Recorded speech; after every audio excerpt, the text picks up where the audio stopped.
ട്യൂഷൻ്റെ പുതിയൊരു വീഡിയോയിലേക്ക് എല്ലാവർക്കും സ്വാഗതം. 10ാം ക്ലാസ് തുല്യതയുടെ ഫിസിക്സ് ക്ലാസ്സുമായിട്ടാണ് ഇന്ന് ഞാൻ വന്നിരിക്കുന്നത്. അപ്പോൾ നമ്മൾ പഠിച്ചുകൊണ്ടിരിക്കുന്ന അധ്യായം 2ാമത്തെ അധ്യായം ശബ്ദവും കേൾവിയും. ഇനി ഈ അധ്യായത്തിൽ നമുക്ക് പഠിക്കാനുള്ളത് നമ്മൾ ശബ്ദം കേൾക്കുന്നത് എങ്ങനെയാണ്, എന്തൊക്കെ ഘടകങ്ങൾ ചേർന്നാണ് ഇത് സാധ്യമാവുന്നത്, അതിനെക്കുറിച്ചൊക്കെയാണ് പറയുന്നത്. അപ്പോൾ നോക്കൂ, ഈ ഒരു പിക്ചറിൽ നമുക്ക് എന്താ കാണാൻ സാധിക്കുന്നത്? ഒരു റേഡിയോ ഒരാൾ കേൾക്കുന്നുണ്ട് അല്ലേ? അപ്പോൾ എന്തൊക്കെ ഘടകങ്ങൾ ചേർത്തിട്ടാണ് ഈ കേൾവി സാധ്യമാകുന്നത്? അതായത് ആദ്യം നമുക്ക് ശബ്ദം പുറപ്പെടുവിക്കുന്ന ഒരു സ്രോതസ്സ് വേണം അല്ലേ? ഒരു ശബ്ദ സ്രോതസ്സ് വേണം. അതാണ് ഇവിടെ റേഡിയോ കാണിച്ചിട്ടിരിക്കുന്നത്. അപ്പോൾ ആദ്യം ശബ്ദം പുറപ്പെടുവിക്കാനുള്ള ഒരു സ്രോതസ്സ് വേണം. അപ്പോൾ അത് ഇവിടെ എന്താണ്? റേഡിയോ ആണ്. പിന്നെ കേൾവി സാധ്യമാക്കുന്ന ഒരു ഭാഗം വേണം. അതായത് നമ്മുടെ ശരീരത്തിൽ കേൾവി സാധ്യമാക്കുന്ന ഒരു ഭാഗമാണ് ചെവിയാണ്. അതെല്ലാവർക്കും അറിയാം, ചെവിയിലൂടെയാണ് നമ്മൾ കേൾക്കുന്നത്. അപ്പോൾ അതുകൊണ്ട് തന്നെ ശബ്ദ സ്രോതസ്സ് എന്താണെന്ന് മനസ്സിലായി, അതുപോലെ കേൾവി സാധ്യമാക്കുന്ന ഭാഗവും. പിന്നെ ഒരു കാര്യം കൂടി വേണം, എന്താണ്? ശബ്ദം സഞ്ചരിക്കുന്ന മാധ്യമം. അപ്പോൾ ഇവിടെ ശബ്ദം സഞ്ചരിക്കുന്ന മാധ്യമമാണ് മൂന്നാമത്തേത് ആണല്ലോ. അപ്പോൾ ശബ്ദ സ്രോതസ്സ് വേണം, അതുപോലെ കേൾവി സാധ്യമാക്കുന്ന ഒരു ഭാഗം, അതായത് ചെവിയാണ് നമ്മുടെ ശരീരത്തിലുള്ളത്. പിന്നെ ശബ്ദം സഞ്ചരിക്കുന്ന ഒരു മാധ്യമം. അപ്പോൾ ഈ ശബ്ദം സഞ്ചരിക്കുന്ന മാധ്യമം എന്ന് ഉദ്ദേശിക്കുന്നത് എന്താണ്? ഒരു വായുവിലൂടെയുള്ള സഞ്ചാരം അല്ലേ? ആ ഒരു റേഡിയോയിൽ നിന്നും നമ്മുടെ ചെവിയിലേക്ക് ആ ശബ്ദം എത്തുന്നത് ആ വായുവിലൂടെ സഞ്ചരിച്ചിട്ടാണ് ആണല്ലോ. അപ്പോൾ ഈ ശബ്ദം സഞ്ചരിക്കുന്നത് ഒരു മാധ്യമത്തിലൂടെയാണ്, വായു എന്ന മാധ്യമത്തിലൂടെയാണ് ഇവിടെ ശബ്ദം സഞ്ചരിക്കുന്നത്. മനസ്സിലായോ? ഇനി ഒരു പാത്രത്തിൽ കൊട്ടുകയാണെങ്കിൽ അപ്പോഴും നമ്മൾ ശബ്ദം കേൾക്കുന്നുണ്ട് അല്ലേ? അപ്പോഴും വായുവിലൂടെ സഞ്ചരിച്ചിട്ടാണ് നമ്മുടെ ചെവിയിലെത്തുന്നത്. ഓക്കെ. ഇനി ഒരു മേശയിലാണ് കൊട്ടുന്നതെങ്കിലോ അപ്പോഴും നമ്മുടെ ശരീരത്തിൽ ആ ശബ്ദം നമ്മുടെ ചെവിയിലെത്തുന്നത് ഏതിലൂടെയാണ്? ആ വായുവിലൂടെയൊക്കെ സഞ്ചരിച്ചിട്ടാണ്. പക്ഷേ നമ്മൾ മേശയിൽ ചെവി ചേർത്ത് പിടിച്ചിട്ട് അതിനുശേഷം മേശയിൽ കൊട്ടുകയാണെങ്കിൽ, അപ്പോൾ ചെവി നമ്മളിങ്ങനെ മേശയിൽ അമർന്ന് കിടന്നിട്ട് ചെവി അങ്ങനെ ആ ഒരു രീതിയിൽ ആണ് ശബ്ദം ശ്രവിക്കുന്നതെങ്കിൽ, മേശയിൽ കൊട്ടിയിട്ട് ശബ്ദം ശ്രവിക്കുന്നതെങ്കിൽ നമുക്ക് ഏതിലൂടെയാണ് ആ ശബ്ദം സഞ്ചരിച്ച് നമ്മുടെ ചെവിയിലെത്തുന്നത്? ഏതിലൂടെയാണ്? ആ ഒരു മേശയിലൂടെയാണ് അല്ലേ? ആ മേശയിൽ ചെവി ചേർത്ത് പിടിച്ച ശേഷമാണ് നമ്മൾ മേശയിൽ കൊട്ടുന്നത്. അപ്പോൾ ആ ശബ്ദം സഞ്ചരിച്ച് നമ്മുടെ ചെവിയിലെത്തുന്നത് ഏതിലൂടെയാണ്? ആ ഒരു മേശയുടെ ഇതിലൂടെയാണ്. അപ്പോൾ മാധ്യമം ഇവിടെ സഞ്ചരിച്ചത് ഏതിലൂടെയാണ്? ആ മേശയിലൂടെ. അതായത് ശബ്ദം ഖരവസ്തുക്കളിലൂടെ സഞ്ചരിക്കും. ഈ മേശ എന്ന് പറഞ്ഞത് ഒരു ഖരവസ്തുവാണ് അല്ലേ? അപ്പോൾ ഖരവസ്തുവിലൂടെ സഞ്ചരിക്കുമെന്ന് ഇതിലൂടെ മനസ്സിലായി, അതുപോലെ വായുവിലൂടെ സഞ്ചരിക്കുമെന്നും മനസ്സിലായി തൊട്ട് മുമ്പുള്ള എക്സാമ്പിളിലൂടെ. ഇനി നോക്കൂ, ഒരു വലിയ പാത്രത്തിൽ 1/4 ഭാഗം ജലമെടുത്ത ശേഷം ആ ജലത്തിൽ ഒരു സ്റ്റീൽ പാത്രം പൂർണ്ണമായും മുഴുവനായിട്ട് താഴ്ത്തി വെച്ച ശേഷം അതിലൊരു സ്റ്റീൽ സ്പൂൺ ഉപയോഗിച്ച് കൊട്ടിയാലോ? അത് നമുക്ക് കേൾക്കാൻ സാധിക്കുന്നുണ്ടോ? ഉണ്ടല്ലേ? അപ്പോൾ അവിടെയും എന്ത് സംഭവിക്കുന്നുണ്ട്? ജലത്തിലൂടെ ആദ്യം ശബ്ദം സഞ്ചരിച്ചുകൊണ്ട് വായുവിലെത്തിയിട്ട് നമ്മുടെ ചെവിയിലെത്തിക്കുന്നു. അപ്പോൾ ഇവിടെ എന്താണ്?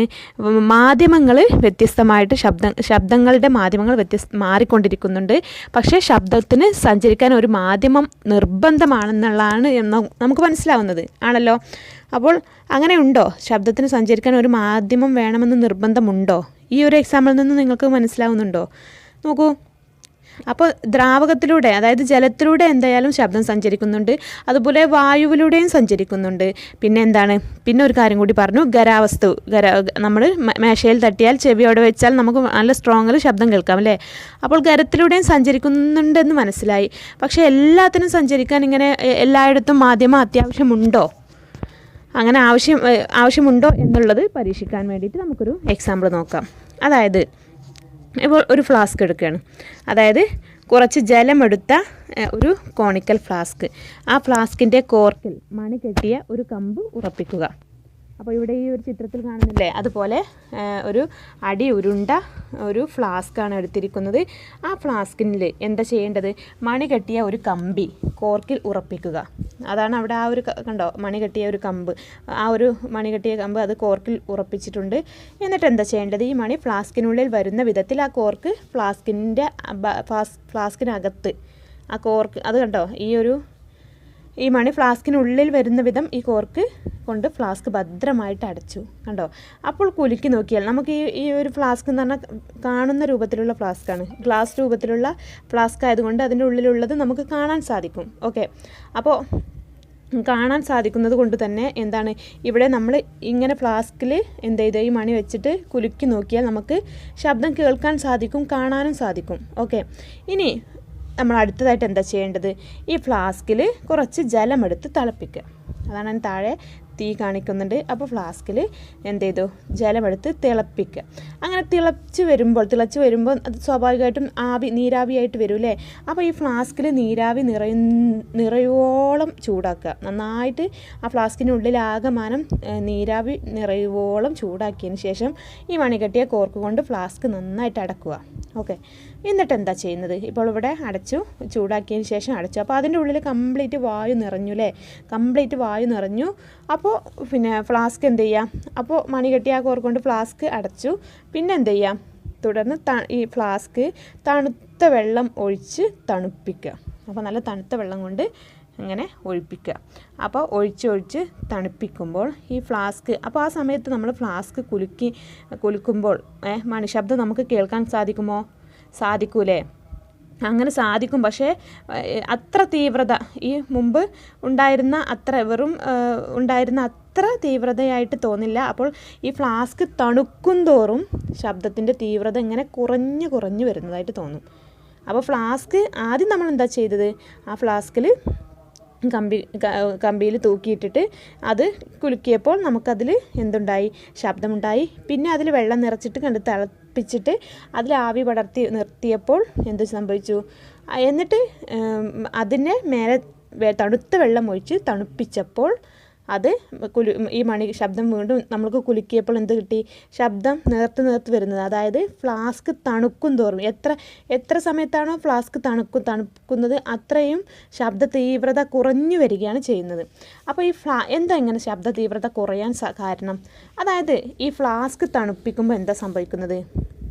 ഫ്ലാസ്ക് തണുപ്പിക്കുമ്പോൾ നീരാവി അതിനുള്ളിൽ, ഇപ്പം നമ്മൾ ഈ ചൂടാക്കിയപ്പോൾ അതിനുള്ളിൽ ഫുള്ള് ആവിയെ നിർത്തിയിട്ടുണ്ടല്ലോ. അപ്പോൾ ആ നീരാവി ഘനീഭവിച്ചുകൊണ്ട് ഫ്ലാസ്കിനുള്ളിൽ ബാഷ്പീകരണത്തിൻ്റെ അളവ് കുറഞ്ഞ് ഭാഗികമായി ശൂന്യത സൃഷ്ടിച്ചു. അപ്പോൾ ശൂന്യത അതിൽ ആ ഫ്ലാസ്കിനുള്ളിൽ ഏകദേശം ഭാഗങ്ങളൊക്കെ ശൂന്യതയായി മാറി, വായു ഇല്ലാതെ ശൂന്യതയായി മാറി.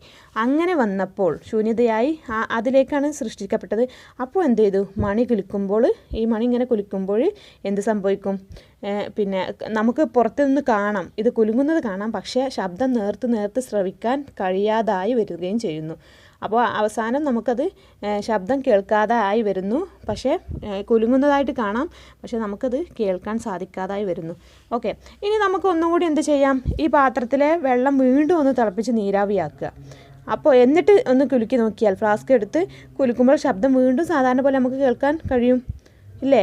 അതായത് വായു സാധാരണ അളവിൽ അതിൻ്റെ ഉള്ളിൽ ആ വായു ഉണ്ടെങ്കിൽ എന്താണ്? ശബ്ദം സാധാരണ പോലെ നമുക്ക് കേൾക്കാൻ സാധിക്കും. അതുപോലെ അതിലെ വായു കുറയുന്നത് മൂലം ശബ്ദം നേർത്ത് വന്നു. അതുപോലെ പൂർണ്ണമായും വായു നീക്കം ചെയ്താൽ തീരെ കേൾക്കില്ലെന്നും നമുക്ക് എന്ത് ചെയ്യുക? ഈ ഒരു പരീക്ഷണത്തിലൂടെ മനസ്സിലാക്കാൻ സാധിക്കും. അപ്പോൾ ഏകദേശം മനസ്സിലായോ?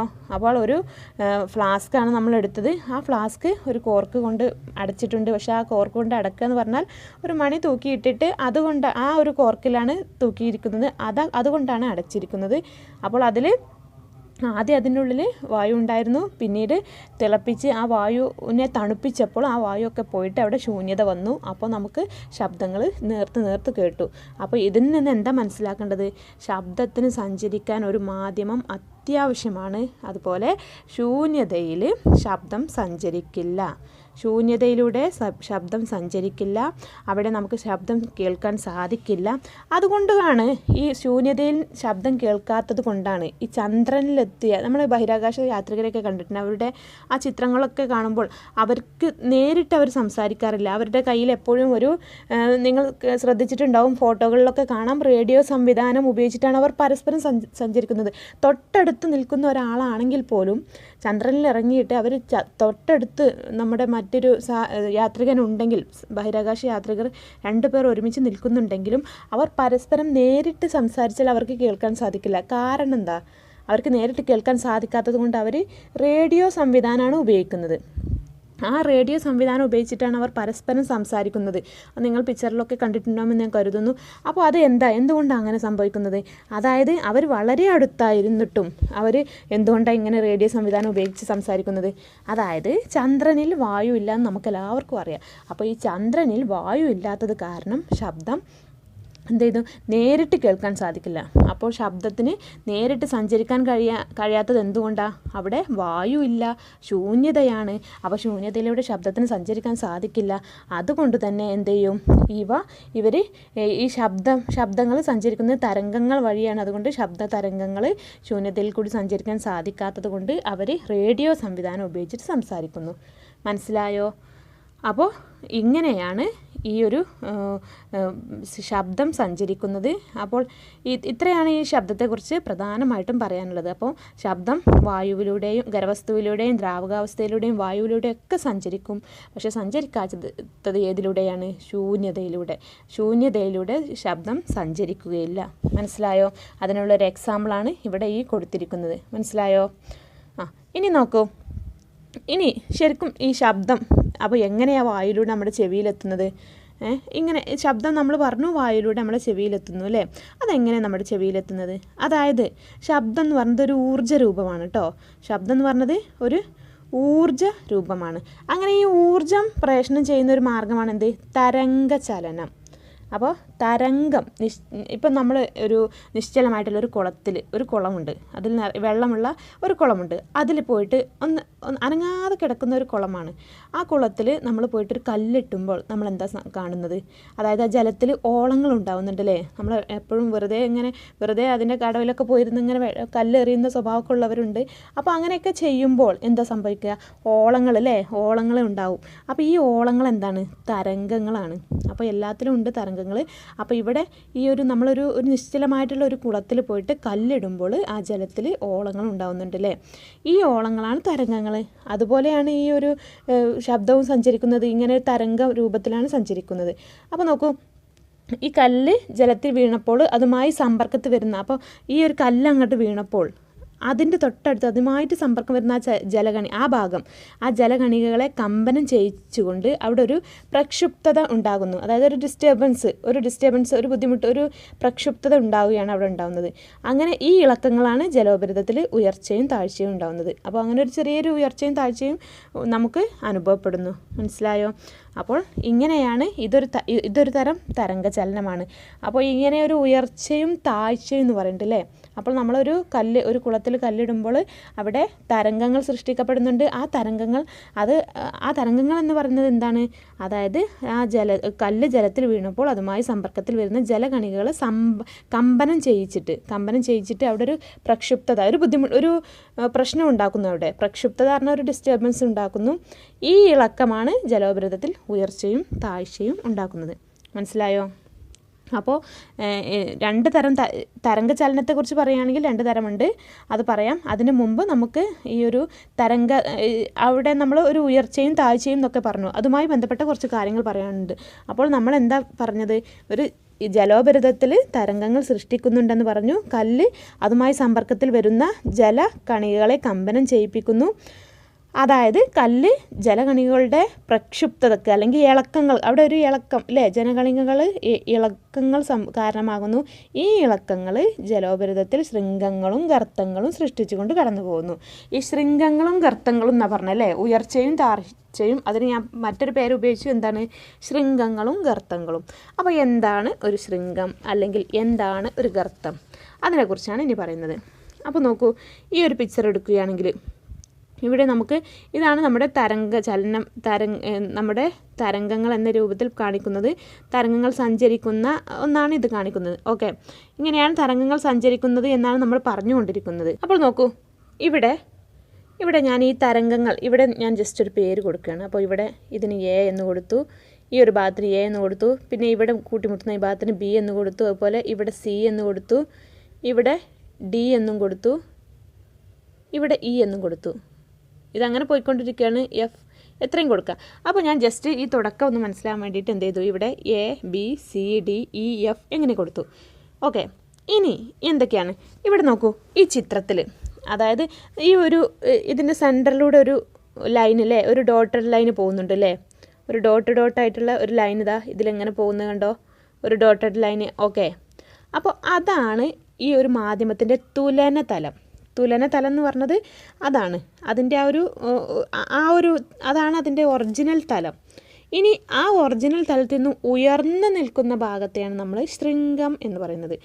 അപ്പോൾ ഇവിടെ ശൃംഗം എന്ന് പറയുന്നത് എന്താണ്, ഇവിടെയാണ്, ഈ ഉയർന്നു നിൽക്കുന്ന ഈ ഭാഗത്തെയാണ് നമ്മൾ ശൃംഗം എന്ന് പറയുന്നത്. ഓക്കെ, അപ്പോൾ ഇതൊക്കെ ശൃംഗമാണ്, മനസ്സിലായോ? അപ്പോൾ ഇതിനെയാണ് നമ്മൾ ശൃംഗം എന്ന് പറയുന്നത്. ഓക്കെ, അപ്പോൾ ശൃംഗം എന്ന് പറയുന്നത് എന്താണ്, തരംഗമുണ്ടായ മാധ്യമത്തിൻ്റെ പരപ്പിൽ നിന്നും ഉയർന്നു നിൽക്കുന്ന ഭാഗത്തെയാണ് ശൃംഗം എന്ന് പറയുന്നത്. അപ്പോൾ ശൃംഗം എന്ന് പറഞ്ഞത് ആ തരംഗത്തിലുണ്ടായിരുന്ന ഞാൻ കാണിച്ചു തന്ന ആ ഭാഗം, അതാണ് ശൃംഗം എന്ന് പറയുന്നത്. പിന്നെ ഗർത്തം എന്ന് പറയുന്നത് എന്താണ്, തരംഗത്തിലുണ്ടായ മാധ്യമത്തിൻ്റെ പരപ്പിൽ നിന്നും താഴെ നിൽക്കുന്ന ഭാഗത്തെയാണ് എന്ത് പറയുന്നത്, ഗർത്തം. ഇനി നോക്കൂ, ഒരു ശൃംഗവും ഒരു ഗർത്തവും ചേർന്നാണ് ഒരു സൈക്കിൾ. അപ്പോൾ ഒരു ശൃംഗവും ഒരു ഗർത്തവും ചേർന്നതാണ് ഒരു സൈക്കിൾ എന്ന് പറയുന്നത്. മനസ്സിലായോ? അപ്പോൾ ചിത്രത്തിൽ ഈ ഒരു ചിത്രം എടുക്കുകയാണെങ്കിൽ അതിൽ ഒരു ശൃംഗവും ഒരു ഗർത്തവും, അങ്ങനെയല്ലേ പറഞ്ഞത്? അപ്പോൾ ഒരു ശൃംഗവും ഒരു ഗർത്തവും ചേർന്നതാണ് എന്താണ് ഇവിടെ പറയുന്നത്, ഒരു സൈക്കിൾ. ഓക്കെ, അപ്പോൾ ഒരു സൈക്കിൾ എന്ന് പറയുന്നത് എന്താണ്, ഒരു ശൃംഗവും ഒരു ഗർത്തവും ചേർന്നതാണ് ഒരു സൈക്കിൾ. അപ്പോൾ ഇത്രയും ഭാഗമാണ് ഒരു സൈക്കിൾ എന്ന് പറയുന്നത്. ഒരു ശൃംഗം കൂടി അതുപോലെ ഒരു ഗർത്തവും, ഇതാണ് ഒരു സൈക്കിൾ എന്ന് പറയുന്നത്. മനസ്സിലായോ? അപ്പോൾ ഒരു സൈക്കിൾ എന്ന് പറഞ്ഞാൽ ഒരു ശൃംഗവും ഒരു ഗർത്തവും ചേർന്നതാണ് ഒരു സൈക്കിൾ എന്ന് പറയുന്നത്. എന്താണ് തരംഗദൈർഘ്യം, അതിനെക്കുറിച്ചാണ് ഇന്ന് പറയുന്നത്. അപ്പോൾ ഈ തരംഗദൈർഘ്യത്തെ സൂചിപ്പിക്കുന്ന ഒരു ലെറ്ററാണ് എന്ത്, ലാംഡ എന്നത്. ആ ഒരു ചിഹ്നം സൂചിപ്പിക്കുന്നത് ലാംഡ എന്നാണ്. അപ്പോൾ തരംഗദൈർഘ്യം എന്ന് പറയുന്നത് ലാംഡ എന്നാണ് സൂചിപ്പിക്കുന്നത്. അപ്പോൾ എന്താ ഇവിടെ പറയുന്നത്, എന്താണ് തരംഗദൈർഘ്യം എന്ന് പറയുന്നത്? ഒരേ കമ്പനാവസ്ഥയിലുള്ള അടുത്തടുത്തുള്ള രണ്ട് ബിന്ദുക്കൾ തമ്മിലുള്ള ദൂരമോ, അടുത്തടുത്തുള്ള രണ്ട് ശൃംഗങ്ങൾ തമ്മിലുള്ള അകലമോ, അടുത്തടുത്തുള്ള രണ്ട് ഗർത്തങ്ങൾ തമ്മിലുള്ള അകലമോ ആകാം ഇത്. അതായത് തരംഗദൈർഘ്യം എന്ന് പറഞ്ഞത് അടുത്തടുത്തുള്ള രണ്ട് ശൃംഗങ്ങൾ തമ്മിലോ അടുത്തടുത്തുള്ള രണ്ട് ഗർത്തങ്ങൾ തമ്മിലോ അതോ ഒരേ കമ്പനാവസ്ഥയിലുള്ള അടുത്തടുത്തുള്ള രണ്ട് ബിന്ദുക്കൾ തമ്മിലോ ഉള്ള ദൂരത്തെയാണ് എന്ത് പറയുന്നത്, അവ തമ്മിലുള്ള ആ ഒരു അകലത്തെയാണ് നമ്മൾ തരംഗദൈർഘ്യം എന്ന് പറയുന്നത്. മനസ്സിലായോ? അപ്പോൾ ഇവിടെ കൊടുത്തിട്ടുണ്ട് ഗർത്തം, രണ്ട് ഗർത്തങ്ങൾ തമ്മിലുള്ളത് തരംഗദൈർഘ്യം, ആ ഒരു ഡിസ്റ്റൻസിനെ, അവ തമ്മിലുള്ള ആ ഒരു അകലത്തെ തരംഗദൈർഘ്യം എന്ന് കൊടുത്തിട്ടുണ്ട്. അതുപോലെ രണ്ട് ശൃംഗങ്ങൾ തമ്മിലുള്ള അകലത്തെയും തരംഗദൈർഘ്യം എന്ന് കൊടുത്തിരിക്കുന്നത് കണ്ടല്ലോ. അപ്പോൾ തരംഗദൈർഘ്യം എന്ന് പറയുന്നത് രണ്ട് ഗർത്തങ്ങൾ തമ്മിലുള്ള അകലം അല്ലെങ്കിൽ രണ്ട് ശൃംഗങ്ങൾ തമ്മിലുള്ള അകലം, അതും അല്ലെങ്കിൽ ഒരേ കമ്പനാവസ്ഥയിലുള്ള അടുത്തടുത്തുള്ള രണ്ട് ബിന്ദുക്കൾ തമ്മിലുള്ള ദൂരമോ ഒക്കെയാണ് എന്ത്, തരംഗദൈർഘ്യം എന്ന് പറയുന്നത്. ഇനി അടുത്തത് എന്താ പറയുന്നത്, ആവൃത്തിയാണ് അടുത്തത് പറയുന്നത്.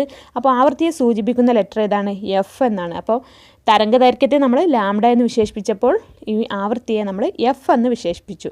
ഓക്കെ, അപ്പോൾ ഈ എഫ് അല്ലെങ്കിൽ ആവൃത്തി എന്ന് പറഞ്ഞാൽ എന്താണ്, ഒരു സെക്കൻഡിലുണ്ടാകുന്ന സൈക്കിളുകളുടെ എണ്ണത്തെയാണ് ആ ഒരു തരംഗത്തിൻ്റെ ആവൃത്തി എന്ന് പറയുന്നത്. മനസ്സിലായോ? അപ്പോൾ ആ സൈക്കിൾ നമ്മൾ പറഞ്ഞു, ഒരു ശൃംഗവും ഒരു ഗർത്തവും ചേർന്നതാണ് സൈക്കിൾ. അപ്പോൾ ഒരു സെക്കൻഡിൽ എത്ര സൈക്കിൾ ഉണ്ടാകുന്നു എന്നുള്ളതാണ്, ആ സൈക്കിളുകളുടെ എണ്ണമാണ്. അപ്പോൾ ഒരു ശൃംഗവും ഗർത്തവും എത്ര പ്രാവശ്യം, ഒരു സെക്കൻഡിനുള്ളിൽ എത്ര പ്രാവശ്യം ശൃംഗവും ഗർത്തവും ഉണ്ടാകുന്നു, ഒരു ശൃംഗവും ഒരു ഗർത്തവും ചേർന്നതാണ് ഒരു സൈക്കിൾ. അപ്പോൾ ആ ഒരു സെക്കൻഡ് സമയത്തിനുള്ളിൽ എത്ര ശൃംഗങ്ങളും ഗർത്തങ്ങളും ഉണ്ടാകുന്നു എന്നുള്ളതാണ്, ആ ഒരു എണ്ണത്തെയാണ് എന്ത് പറയുന്നത്, ആ തരംഗത്തിൻ്റെ ആവൃത്തി എന്ന് പറയുന്നത്. ഓക്കെ, അപ്പോൾ ഇതിൻ്റെ യൂണിറ്റിനെ നമ്മൾ എന്ത് ചെയ്യുക, നമ്മൾ പറഞ്ഞു സൈക്കിളിൻ്റെ സമയത്തിന് അല്ലേ, ഒരു സെക്കൻഡിനുള്ളിൽ ഉണ്ടാകുന്ന സൈക്കിൾ, അതാണ് സൈക്കിൾ പെർ സെക്കൻഡ് അഥവാ ഹെഡ്സ് എന്നാണ് ഇതിന് പറയുക. ഹെഡ്സ് എന്നാണ് ഈ ഒരു ആവൃത്തിയുടെ യൂണിറ്റായിട്ട് കണക്കാക്കുന്നത്, സൈക്കിൾ പെർ സെക്കൻഡ് അല്ലെങ്കിൽ ഹെഡ്സ്. ഓക്കെ, അതിന് HZ എന്ന് സൂചിപ്പിക്കുന്നു. അപ്പോൾ ഇത്രയാണ് ആവൃത്തിയെക്കുറിച്ച് പറയാനുള്ളത്. ഇനി അടുത്തത് എന്താണ്, വേഗം. അപ്പോൾ എന്താണ് വേഗം? വേഗം എന്ന് പറയുന്നത് ഒരു തരംഗം ഒരു സെക്കൻഡിൽ സഞ്ചരിക്കുന്ന ദൂരമാണ് അതിൻ്റെ വേഗം. ഒരു തരംഗം ഒരു സെക്കൻഡിൽ സഞ്ചരിക്കുന്ന ദൂരമാണ് അതിൻ്റെ വേഗം എന്ന് പറയുന്നത്. ഓക്കെ, അപ്പോൾ എന്താണ് വേഗത്തിനൊരു ഇക്വേഷൻ എന്താണ്, വി എന്നതാണ് വേഗം, അതായത് പ്രവേഗം എന്നൊക്കെ നമ്മൾ പറയും, വെലോസിറ്റി, വേഗത്തിന് നമ്മൾ വെലോസിറ്റി എന്ന് പറയും. അതിന് വി എന്ന ലെറ്റർ ഉപയോഗിച്ചിട്ട് വേഗത്തെ സൂചിപ്പിക്കുന്നു. അപ്പോൾ വി സമം എഫ് എന്ന് പറഞ്ഞാൽ നമ്മൾ തൊട്ട് മുമ്പ് പറഞ്ഞു ആവൃത്തിയാണ് അല്ലേ, എഫ് എന്ന് പറഞ്ഞാൽ ആവൃത്തിയാണ്. അപ്പോൾ എഫ് ഇൻറ്റു ലാംഡ, ലാംഡ എന്ന് പറഞ്ഞാൽ തരംഗദൈർഘ്യവും. അപ്പോൾ എഫ് ഇൻറ്റു ലാംഡയാണ് എന്ത്, ഒരു തരംഗത്തിൻ്റെ വേഗം എന്ന് പറയുന്നത്. അപ്പോൾ ലാംഡ എന്ന തരംഗദൈർഘ്യമുള്ള എഫ് സൈക്കിൾ എന്ന് പറഞ്ഞാൽ എഫ് ആവൃത്തിയുള്ള ഒരു എഫ് ആവൃത്തികൾ ഒരു സെക്കൻഡിൽ ഉണ്ടാവുന്നുവെങ്കിൽ, അല്ലെങ്കിൽ എഫ് സൈക്കിളുകൾ ഒരു സെക്കൻഡിൽ ഉണ്ടാവുന്നുവെങ്കിൽ ആ ഒരു സെക്കൻഡിൽ തരംഗം സഞ്ചരിച്ച വേഗത അല്ലെങ്കിൽ ദൂരം, ആ ഒരു വേഗം അല്ലെങ്കിൽ ആ ഒരു ദൂരം എന്ന് പറയുന്നത് v = f ഇൻറ്റു ലാംഡ എന്നാണ്.